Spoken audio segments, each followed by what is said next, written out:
Thank you so much for being here. For those of you in person here in Dagwell Hall, and for those of you joining us online, welcome. We are so delighted to have gotten Vic Vela back after not being able to get him here last fall for various reasons.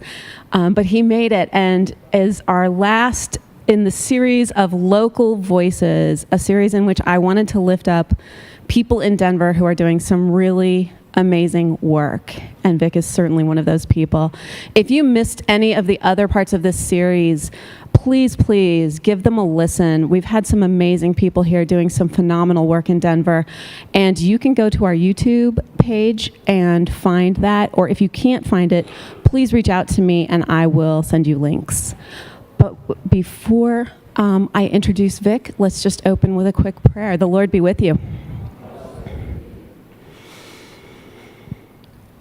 Almighty God, thank you so much for the people gathered here, both in person and online. Thank you for the presence of our speaker and his family. Help us to remember that you do not love us for perfection, because we are not perfect, but you love us in our flaws and our mess and our brokenness. Help us to remember that the cracks are where your light gets in and shines through all of us. In the name of your Son, our Savior, we pray. Amen.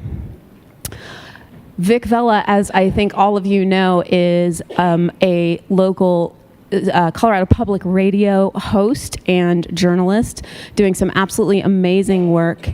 If you have not listened to Vic's Back from Broken podcast, I cannot recommend it enough. It is powerful, it is touching, it is poignant, and it is uplifting and filled with hope in the recovery and the bouncing back from some of people's darkest moments.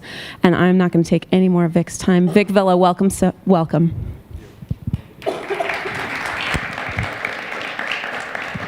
Thank you, guys. Can everyone hear me in the back? And all good. You always got to check that first. I loved that prayer, especially the part about God looking out for us folks who are not perfect and who are flawed and who are broken, because that's pretty much all of us, right? I'd actually also like to open with my own prayer, which is something that I often say in recovery meetings as we sit around in a circle, people in recovery from addiction or alcohol or whatever. And it's the serenity prayer, and it's the prayer I say every morning before I even get out of bed. God, grant me the serenity to accept the things I cannot change, courage to change the things I can, and wisdom to know the difference. I live and breathe that prayer because I need it. I need God in my life. By the way, how many do we have Colorado Public Radio listeners? Okay, whoa. I'm not going to ask you for money, I promise.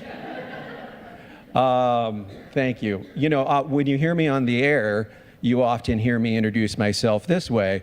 You know, you're listening to CPR News, I'm Vic Vela.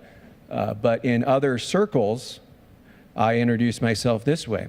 Hi, my name is Vic, and I'm a recovering drug addict. And I'm proud of that fact. I've been in recovery for more than 8 years now. I've been sober for more than 8 years now. It took me a while to get there. And the reason why I really liked that prayer is because there's an old saying in recovery circles, progress, not perfection, right? We're getting better. We are never going to be perfect.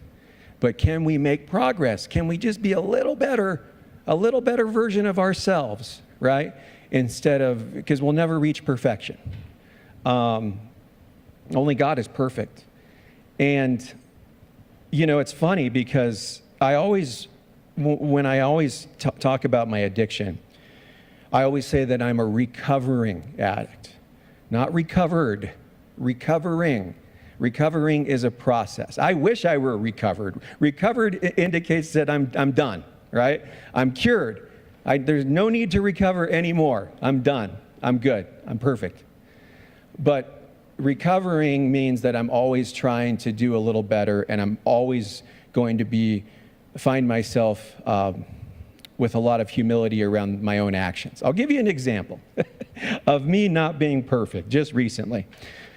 and the character flaws that I still deal with as a human being in recovery. I was at a grocery store just the other day. Perfectly fine, moving my cart, doing the grocery store thing.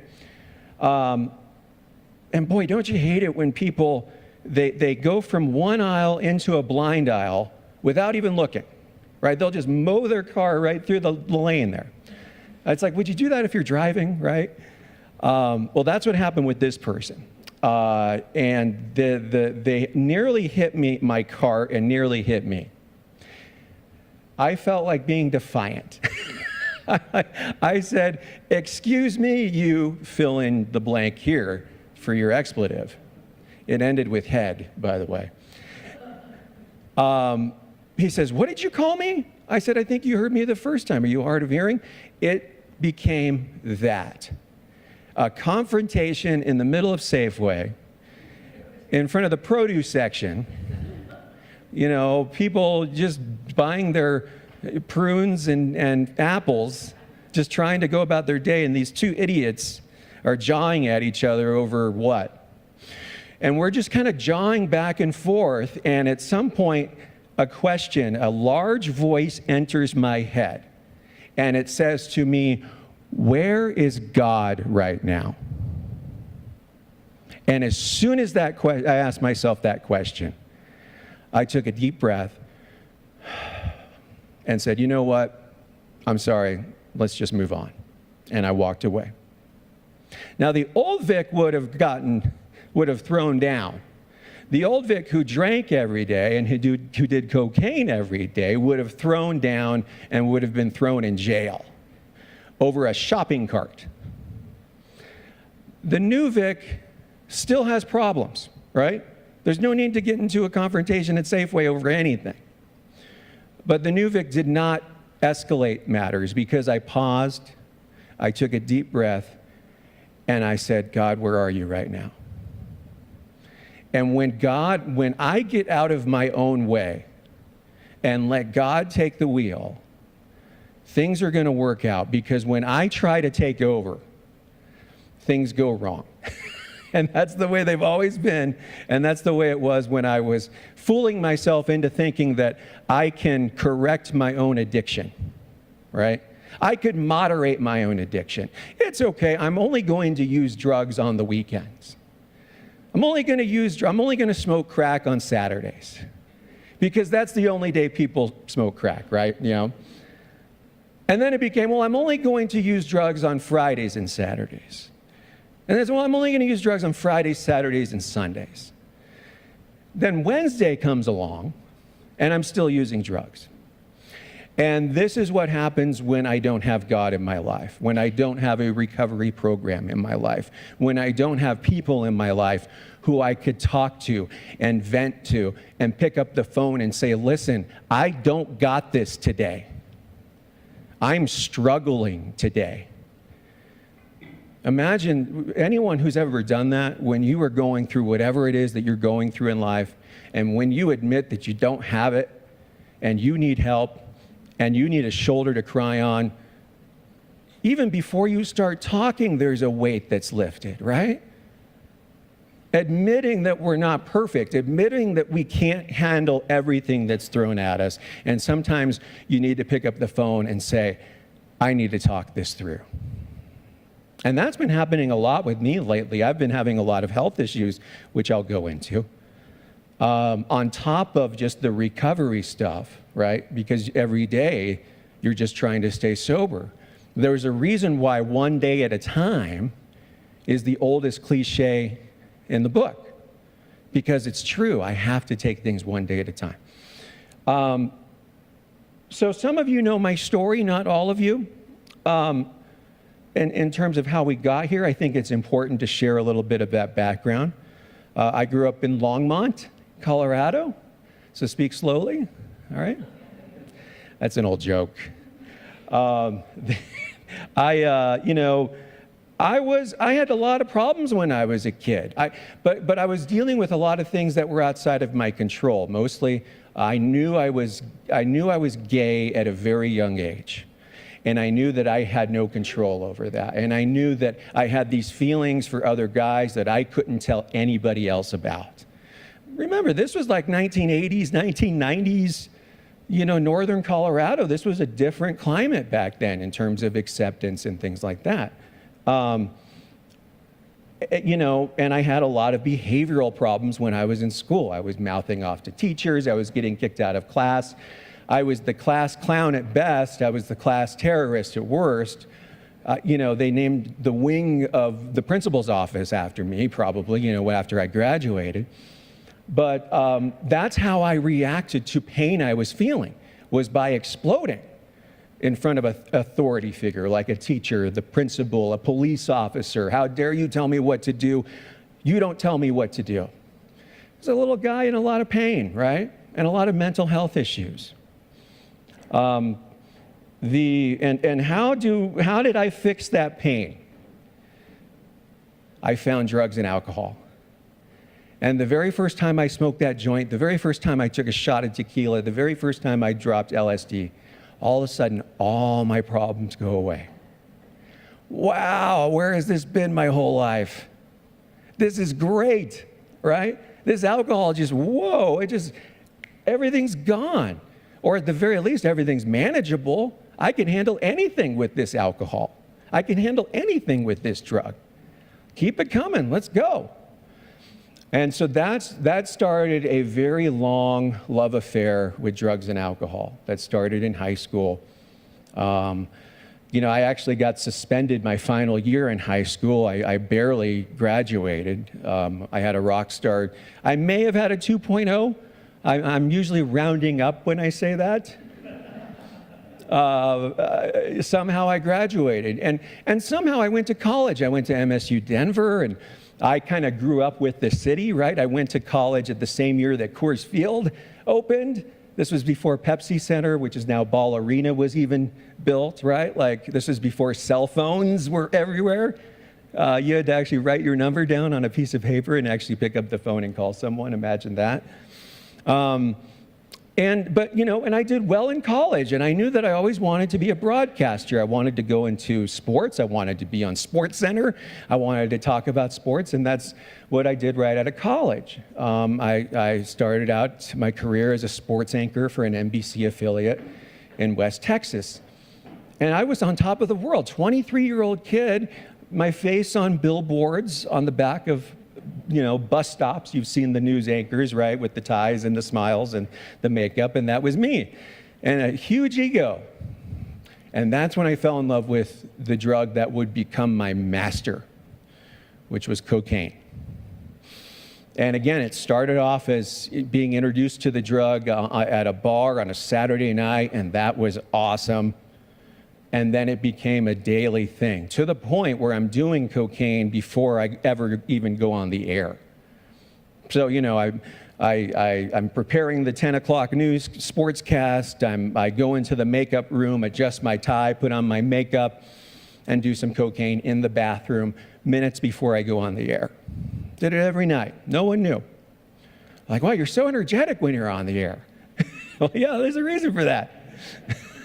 But then, just like any drug, there's the fun era, right? The era where you're partying and where you're having a blast and you're meeting people and you're going out and you're on this adventure. Drugs are amazing, but just like any addiction, it's like, that's how they get you, right? It's like the little cackling, Vincent Price voice laughing in your head. Yeah, it's fun now, but let's wait a couple of years and see what this looks like. And that's exactly what happened with me. It wiped out my finances. It wiped out my relationships. It wiped out my health. And by the way, when you're doing drugs every day, cocaine, meth, it's going to alter your personality. And so I became very moody and very difficult to deal with at work. And I wasn't showing up. And sometimes I'd just be sleeping the whole day instead of going out reporting on something.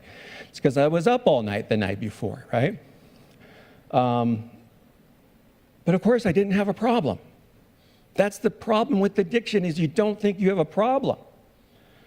I just interviewed the governor. I don't have a problem. I just interviewed a famous musician, right? Like, even though the evidence around me was showing that my life was falling apart, I was like that, that meme where the dog is sitting there with a cup of coffee and there's flames going on around it and it's smiling and it says, "This is fine." That's exactly what my life was when I was in the throes of addiction. Like smiling, whistling through the graveyard, so to speak, right?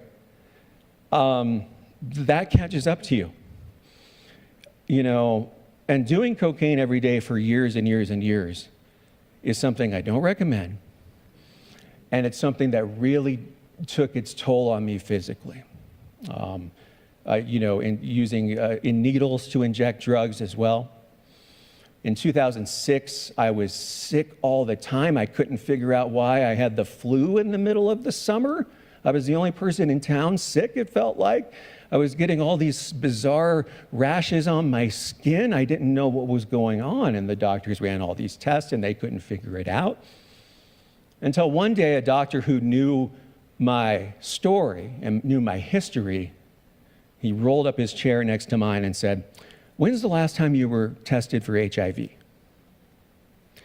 And as soon as he asked the question, I knew what the answer was. And sure enough, the blood work came back positive, and now I'm living with HIV. And at the time, there's a couple of things where they measure how bad the virus is, right?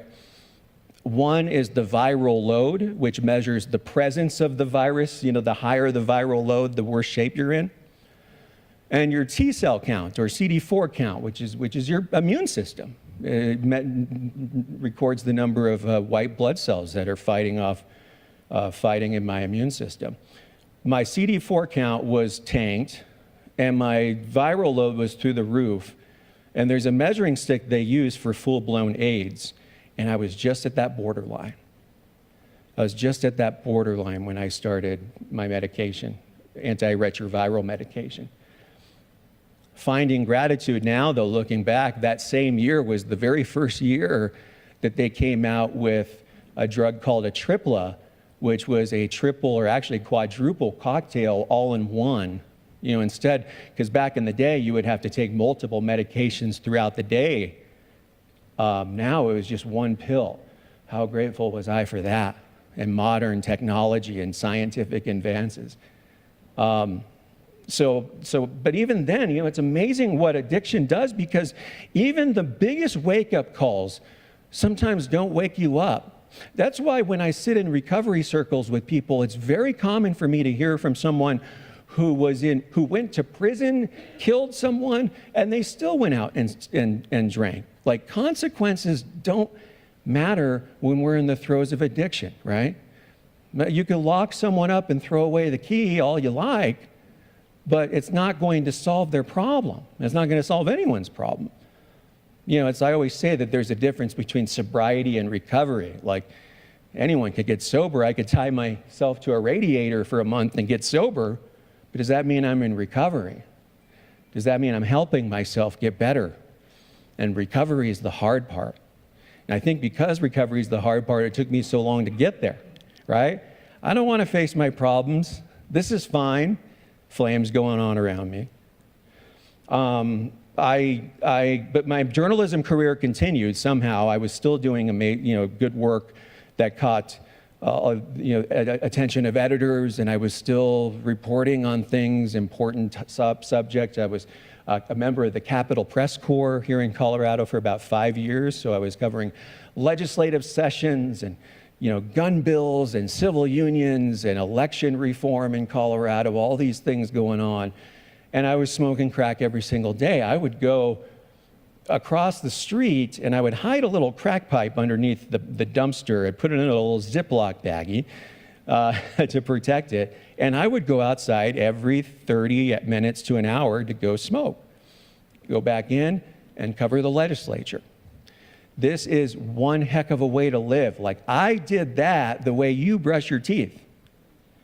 That is an exhausting way to live, but it's amazing the measures we go to feed our habit, to not feel any pain. Like, okay, it's a pain to keep going outside. It's 15 degrees out, it's snowing, but that pain is I can handle that. I can't deal with the pain of withdrawal. So I'm going to keep doing this, even though it's maddening. Maddening. And that's what addiction is. So when anytime, I'm sure you guys have heard the expression that it's not him, it's the addiction talking. That's exactly right. Because the things that I did when I was using, and I look back today, I'm like, I'm not that person. That was the addiction talking. And when the addiction wraps its arms around you until you're willing to set your soul free and set yourself free, it's a heck of a ride. The night I finally decided to get some help, I had been up for days straight. I had no more money to buy drugs. It was like 3 in the morning, and I'm sitting alone in my bedroom. It was really pathetic. All the blinds were drawn. I just smoked my last rock.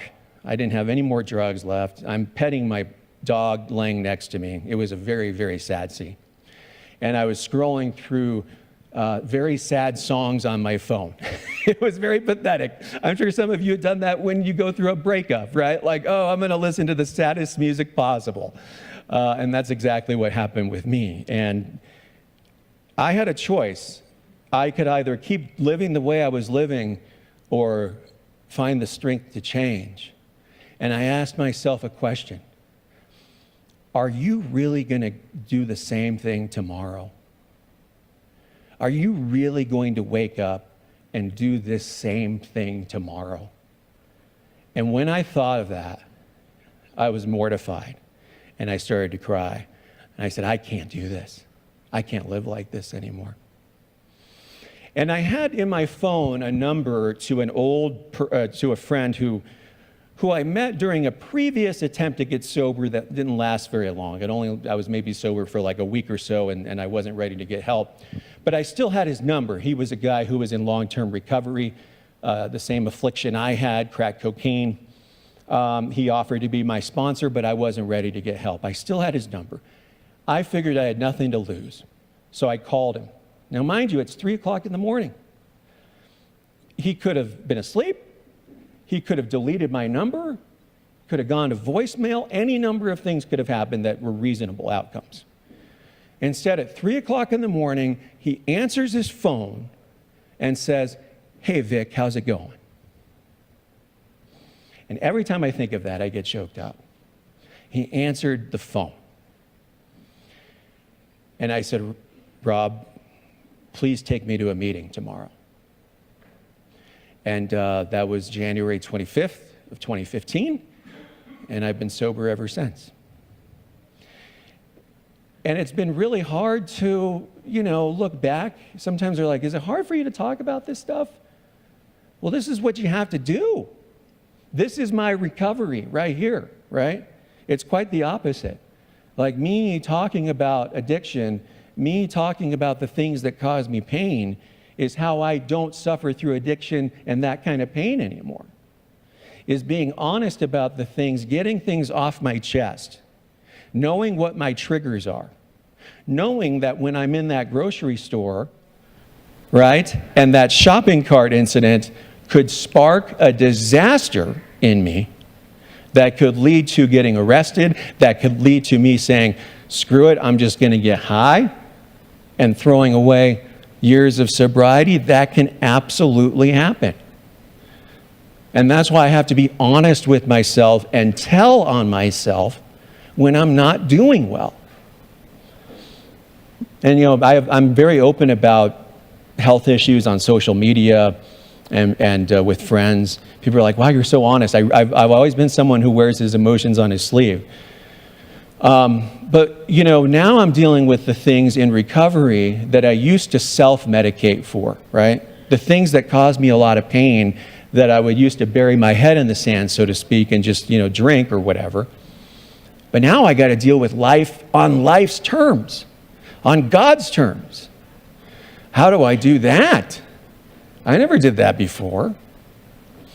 I had COVID back in November. And if anyone's had COVID, wow, there's still a lot about that illness that we don't know about, that we're going to be finding out about that disease for years to come. COVID really did a number on me. I was very sick, even from being fully vaccinated, and even with my HIV being undetectable. Like, I was relatively, or so I thought, healthy at the time. It was after that time where I really started to notice I was losing my vision. I was irritable all the time. I was exhausted. I'd be in bed and my legs would be tingling. My heart would be racing. What is going on? Go to the doctor. It turns out that my blood sugar has gone through the roof. I was always pre-diabetes, but I was always kind of handling it, right? I never had to take medication because I was active, relatively young, 6-ish A1C kind of thing. Like, okay, this is fine. Then it just exploded. It more than doubled, seemingly overnight. And my cholesterol, which was under control, went through the roof. And all of a sudden, my T cells, which had been reliably strong for many, many years, they were starting to kind of go down. I'm like, what is going on?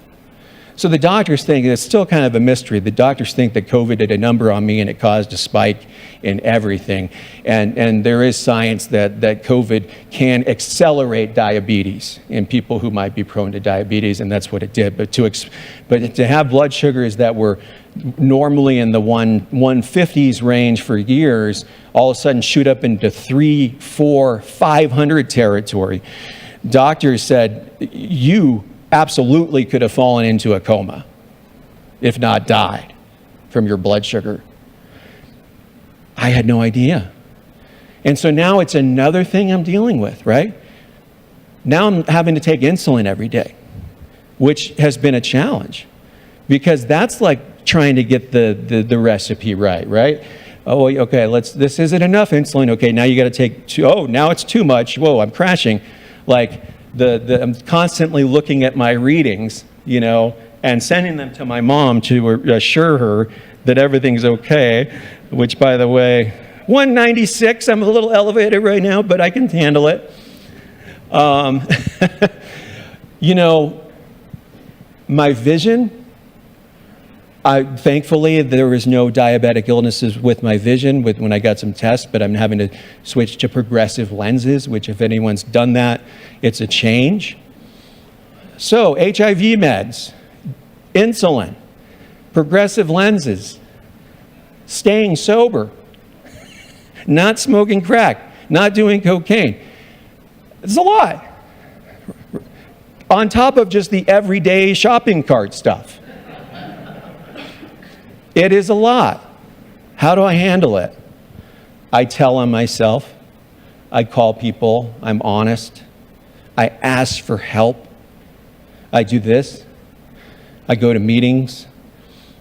And that's how it works. And that's why I'm so proud of my show, Back from Broken. I created the show several years back after going through my own recovery journey. I went to my news director and said, I want to do a podcast where I talk to someone about their recovery journey, one addict to another, or someone suffering from mental health issues like bipolar, right? Or depression, alcoholism, anything that causes us suffering, because recovery is a big umbrella. We're all recovering from something. If you've never taken a drug in your life, you know what loss feels like. If you've never drank a drop of alcohol, you know what it's like to be depressed and to feel sad. Like, we're all broken. Every single one of us in this room is broken, and that actually fills me with hope. It's on the contrary. I take comfort in knowing that everyone is going through something, because then we can have conversations that are based on empathy. I don't know what you're going through, but I went through my own stuff. How can I help? How can we talk about this? I don't know what you're going through, but I know what it's like to suffer. When we have conversations that are based and born out of empathy, imagine how we can change the world, right? Addiction is something that will bring down anyone. It doesn't matter how much money you have. It doesn't matter how famous you are. It is the one thing left in this world that is equal opportunity offender. Like it will kill the homeless person. It will kill the celebrity. Case in point, I interviewed Hunter Biden on one of the episodes. He was talking about his family, his mom and dad, staging an intervention because he had been smoking crack every day. Family didn't know what to do. So they coaxed him into coming to their home in Delaware for a family meal. He shows up. It turns out the whole family's there to do an intervention. Like a few minutes into it, like it happens a lot. The addict gets defensive, says, I don't have a problem. You guys are bombarding me. I'm the victim now. And he gets up and he storms out. Family's telling him, no, please stay, no. And Hunter was saying that when he went into the driveway to get into his car, his dad comes racing after him. And his dad grabs him by the shoulder and turns him around and says, I don't know how to help you. Please tell me how to help you. This is the President of the United States. He doesn't know how to help his son. And that's exactly what addiction is. It doesn't matter who you are. You know, and that's why I did that show, so that way people can understand. And if you're struggling, you have no idea that people are there for you. Sometimes you feel all alone in this. Like how can that person know what I'm going through? That person can't possibly know what I'm going through. But then when you go to a meeting and you just work up the courage to just go to that one meeting and you sit in that room and all of a sudden somebody shares their story and you're like, that's my story too. That's my story. I feel seen. I feel heard. I don't feel alone anymore. And that's how we get better. Not perfect, but better. And we can handle all kinds of things that get thrown at us, like grief, losing someone close to you. It's hard. It's really hard, and that's happened to too many people I care about lately. But that's not unique, because that's something that we all have to deal with, is that grief, is that loss. Another one of the guests on our show was Jim Belushi. His brother John, of course, died of an overdose many years ago. Talk about a talented, funny guy. He still hasn't gotten over that loss. And he broke down. He still doesn't, he has a hard time talking about it. But he said to me in our interview, and this is something I really took away. He said, you know what, Vic, when you're going through hell, keep going. It doesn't feel good, right? Nobody wants to go through hell. Nobody wants to feel pain. But that's how we grow, and that's how we live in the moment. That's how we stay present. That's how I stay present. I have to feel what I'm feeling right now. I can't be concerned about being sober for the wedding that's coming up in 3 months, a friend's wedding, right? I can't worry about staying sober for the Super Bowl party that's a year away. I have to stay sober today. I have to feel what's in front of me today. And today I feel good.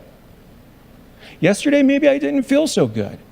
But that's actually the beautiful thing about staying present, is because what you're feeling isn't always going to feel that way. Sometimes we get so caught up in being sad and in pain that we think that it's going to last forever. Like, oh, I'm always going to feel like this. Like, this is exactly how I was feeling before I started taking insulin. And during insulin, trying to get that right, still not feeling good. I'm like, doctor, am I going to feel like this all the time? No, I just feel like it right now. I can handle that, because this too shall pass. This too shall pass.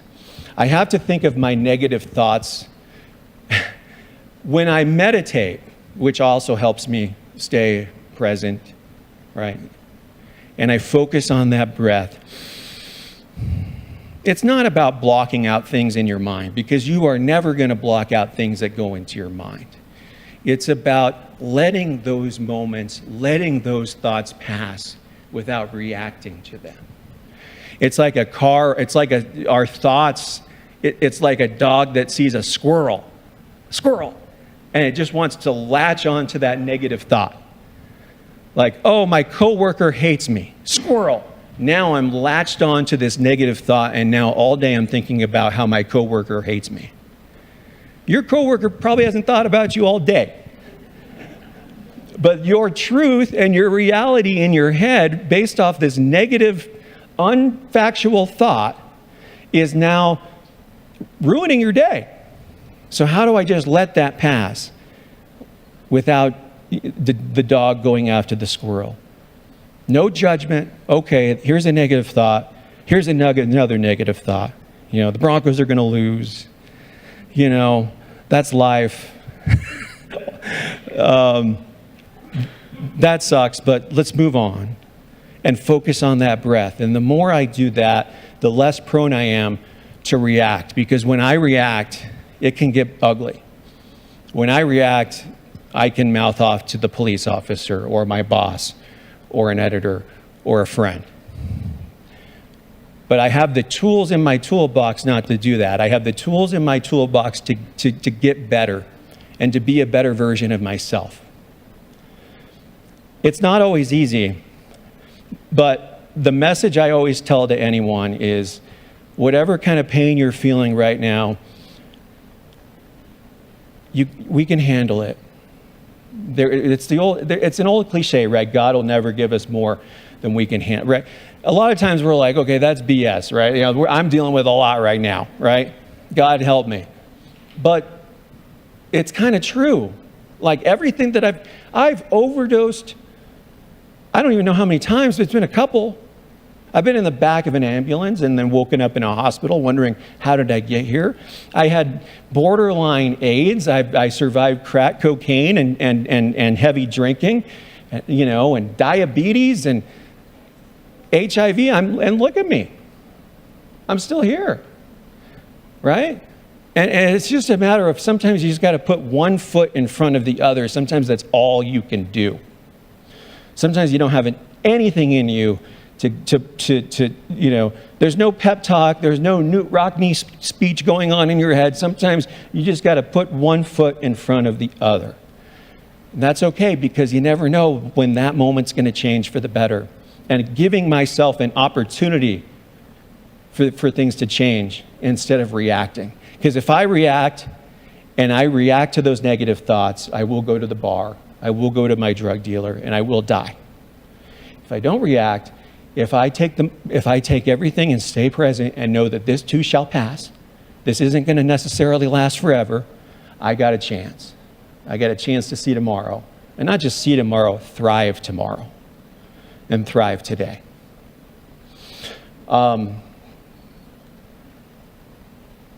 If you're comfortable raising your hand, how many of you have loved ones, friends, family who have struggled with addiction? Yeah, look around. I mean, that was basically all of you. And that's what I mean by we're all broken. We all have things going on that are really hard. And I tell people, it's like, give yourself a chance. Let God come into the picture. Be willing to have God in your life. Be willing to change. Willingness is the best word possible. It's the word that I always, and when anyone asks me advice about recovery, I'm saying, whatever you do, be willing. Be willing to listen to the guy who you may not want to listen to in the meeting. Be willing to listen to your sponsor. Be willing to listen. Be willing to change. Because once we're willing, and once we're on our knees, then we can surrender. And surrender is not the same as giving up. Surrender is when we get better. And with that, I really appreciate you listening to me today, and I'd love to hear some of your questions or comments. Thank you. Thank you so much.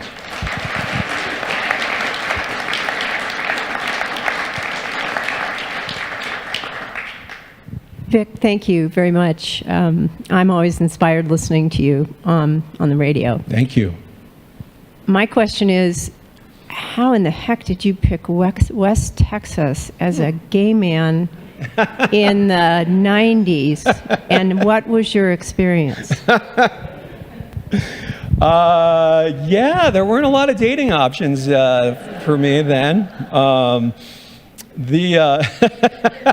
That's a funny question. Look, in journalism, you got to take the job, right?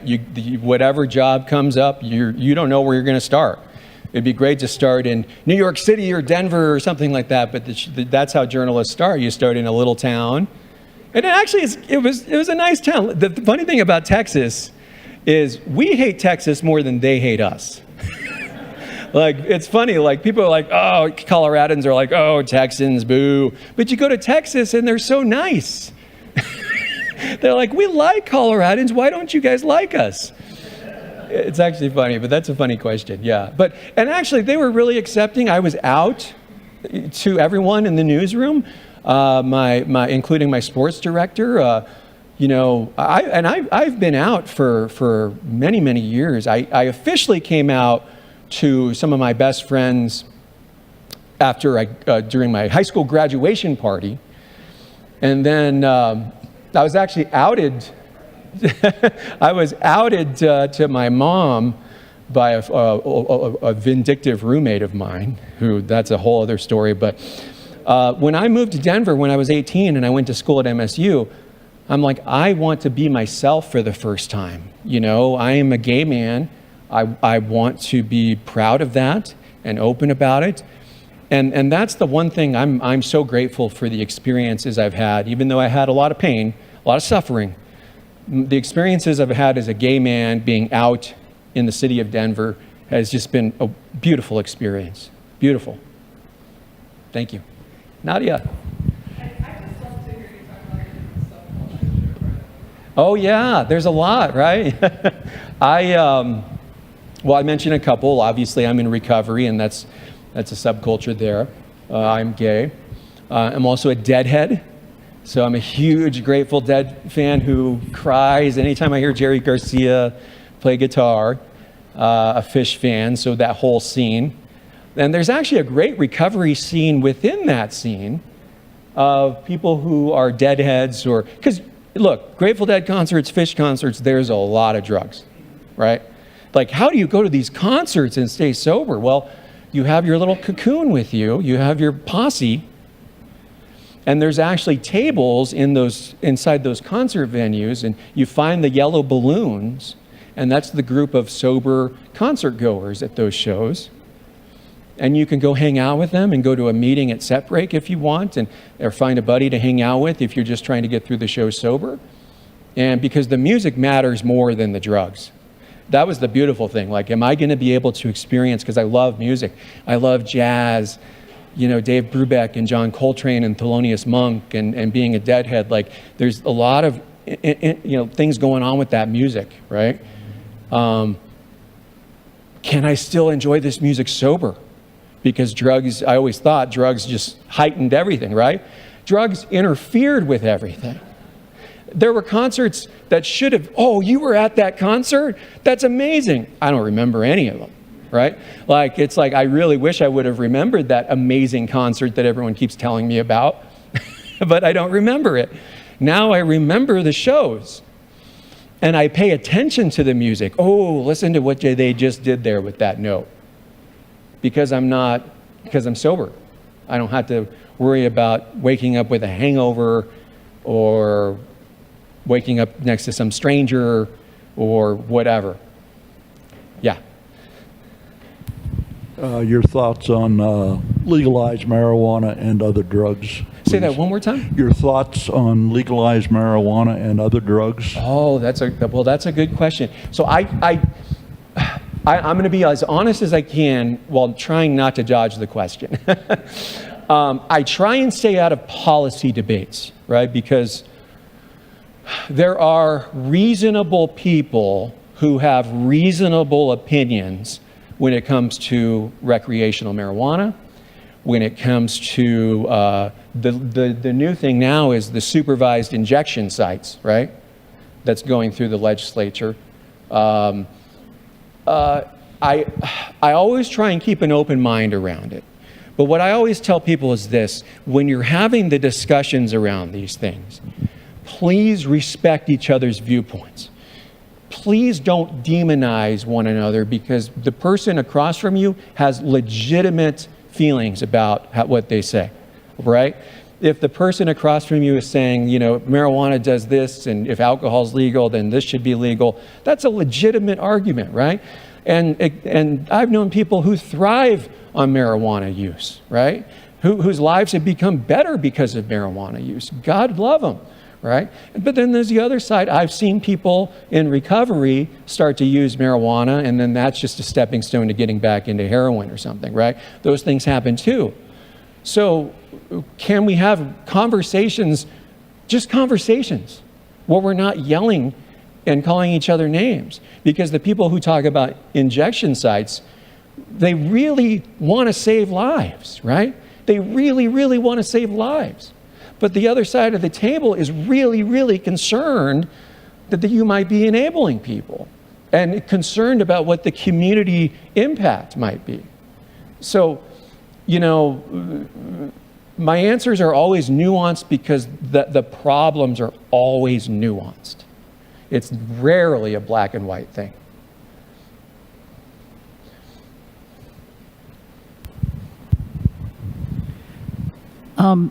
I have never done drugs, and I always had the opposite reaction. Yeah. I've always had the opposite reaction when people say that, oh, this is the best I've ever felt when they, you know, smoke the first joint, blah, blah, blah.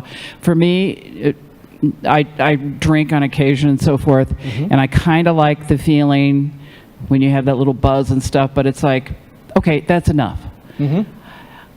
I have a nephew that we have now just gotten more information about him. He just turned 30.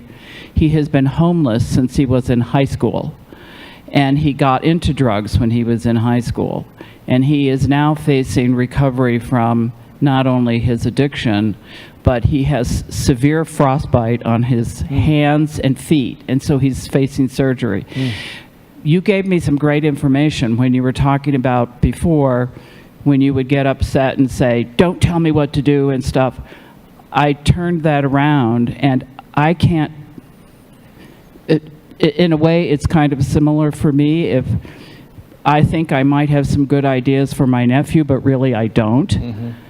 And thank you for kind of helping me to look at it a different way, and that I just have to accept where he is right now.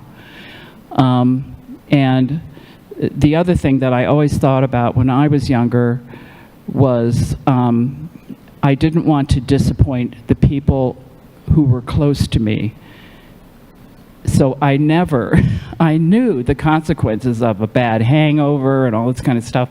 I never wanted to even go there. And I don't know if that's a common thing. Shame. But the drug issue now is even worse, way worse than it ever was when I was in high school.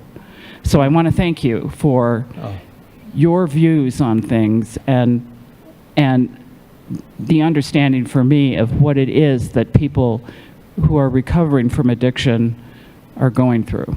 So thank you. Oh, well, thank you for saying that. And first of all, my heart is with, I pray for your nephew. I hope things turn around. It sounds like he has a good support system.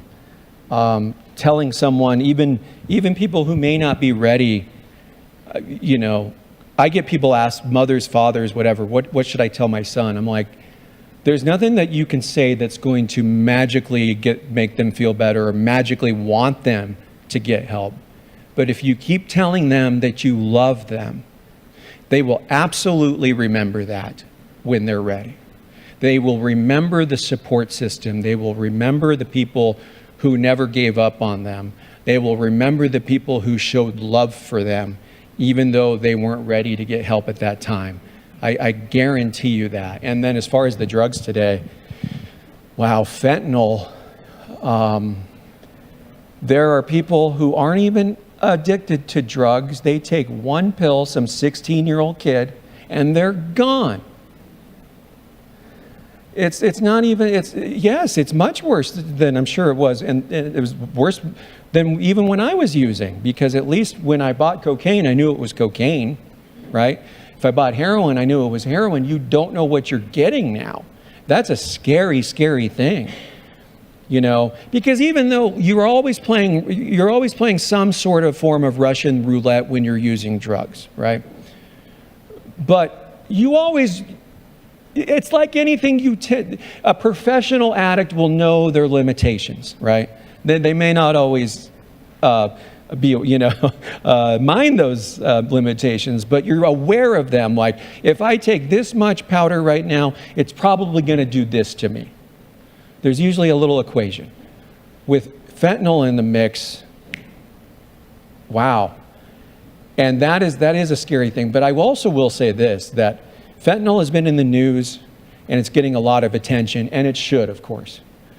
But I don't want to lose sight of the fact that the overwhelming number one reigning champion when it comes to things that are killing people, that are where people are ending up in the hospital rooms, where people are dying or having long-term health issues, the number one reigning champion continues to be alcohol. We can't lose sight of that.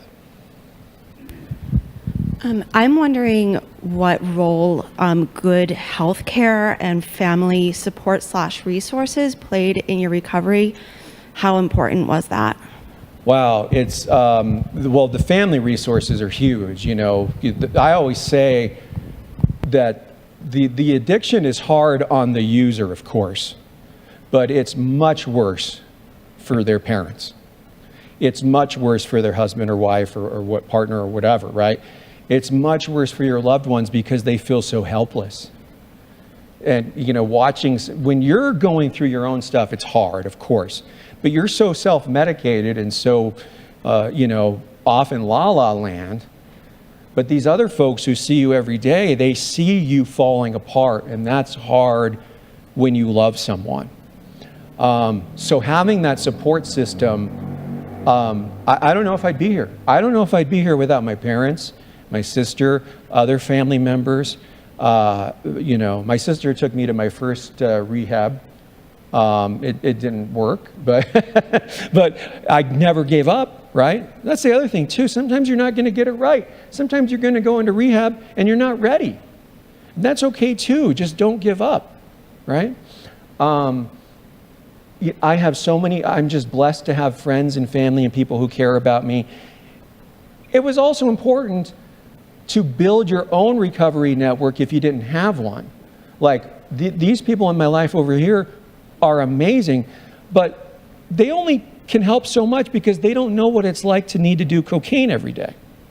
I need to hang out with people who know what it's like to need to do drugs every day. And those are the people who saved my life. My friends who I go to those concerts with, my friends who I watch basketball with. I'm having a buddy over. We got sober together 8 years ago. We're watching basketball later this afternoon. We're sober.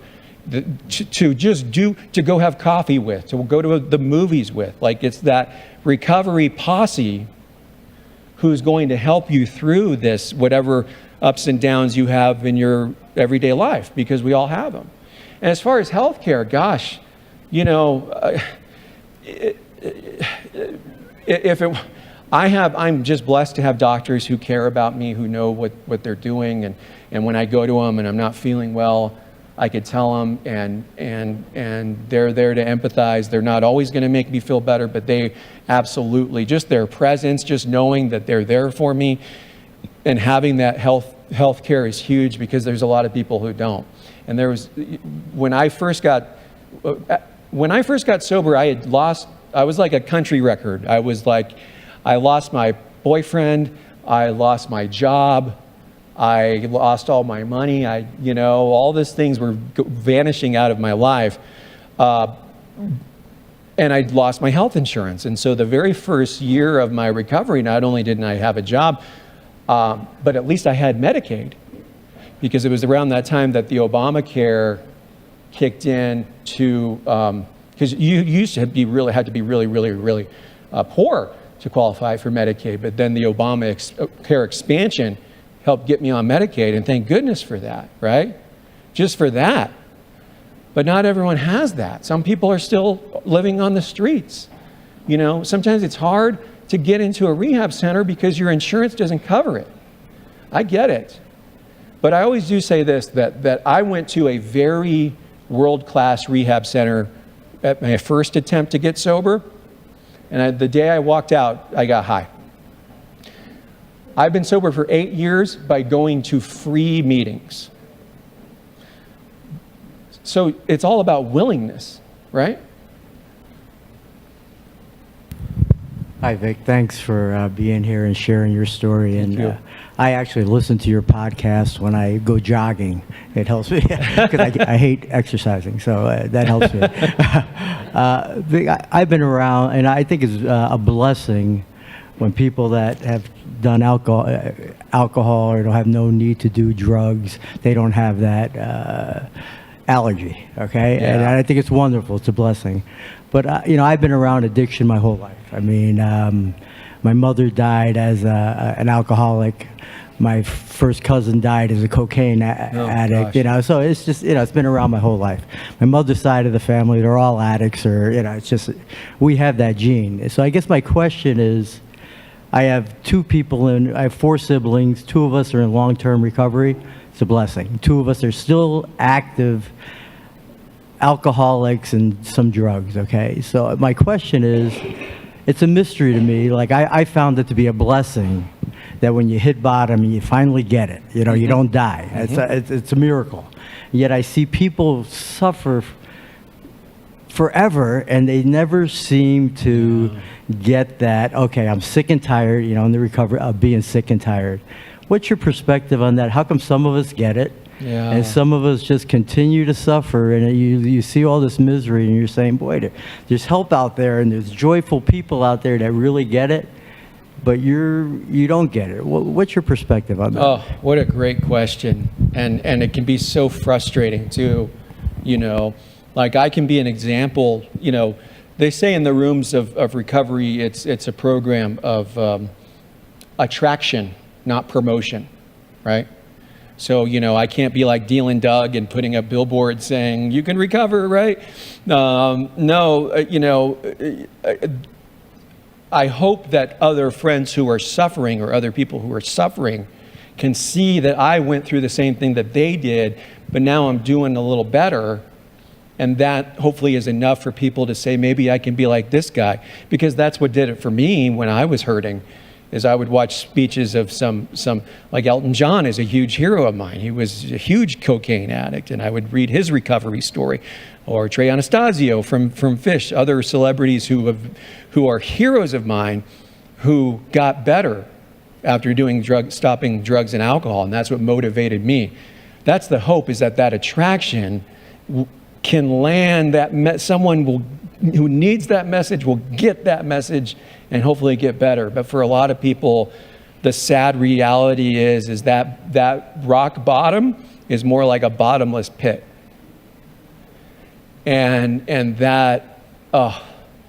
that's another reason for me to feel gratitude right now that I'm not still using, right? Because some people, they won't get it. And no matter how many times they get thrown in jail, or how many times they lose their job or whatever, they may not get it. And unfortunately, I've lost friends because of it. I've lost family because of it. I've lost people who I really admire. But I don't feel despair over that, because I truly believe it is like it's like the old starfish, right? Like where all the starfish swim up and they land on the beach, and then there's the guy walking by and he picks up one of the starfish and throws it back in the water, and the guy next to him is like, well, what difference is that going to make? There's like hundreds of starfish. It's like, well, I made a difference for that one, right?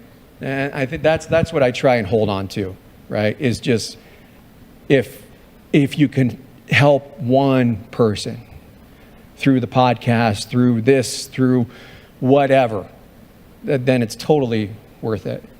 Yeah, thank you.